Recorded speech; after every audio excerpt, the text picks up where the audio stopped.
So recently, during a wrestling match, my boys went through this door, and the door lost. I've never replaced a door, but I'm pretty handy. I've built the following: dining table, a walnut shelf from the leftover scraps from the dining table, this lamp, which I made out of a sledgehammer, this workbench, but never replacing a slab door. This door kicked my ass. I think we all have fantasy jobs.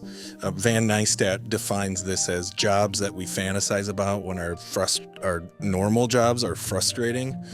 And mine are as follows: a movie theater manager, a motorcycle repairman, a forklift operator, and a welder. But for whatever reason, I refuse to call for help and pay others to do something that I could probably figure out, but it gets me in trouble. Until this door. I also procrastinated calling Peter Meyer, who was recommended by my friend Kika. I would pull up his contact info and then not call. I know I can do this myself, but sometimes you gotta call in the professionals.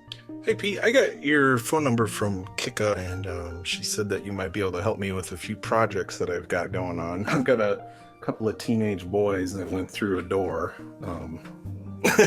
And truth be told, I thought I could do it myself, and I went and bought a slab door and failed miserably. So I'm a creative professional and I charge money for my time. Here's what that door cost me. It was $100 for the slab, and then $35 for a whole saw template tool thing, and then about $1,500 of my time. I love to fix things and I love to fantasize about being a craftsman, but sometimes you have to call in the professionals. Professional, in my opinion, is someone who's put in their 10,000 hours, and an amateur is someone who thinks they have put in their 10,000 hours, but have not. An amateur is someone who owns Ryobi tools.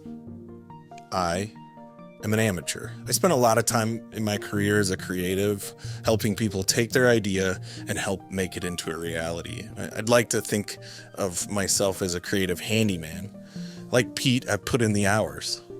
Yeah, you could shoot your corporate video on your iPhone or use Canva to make a logo, but should you?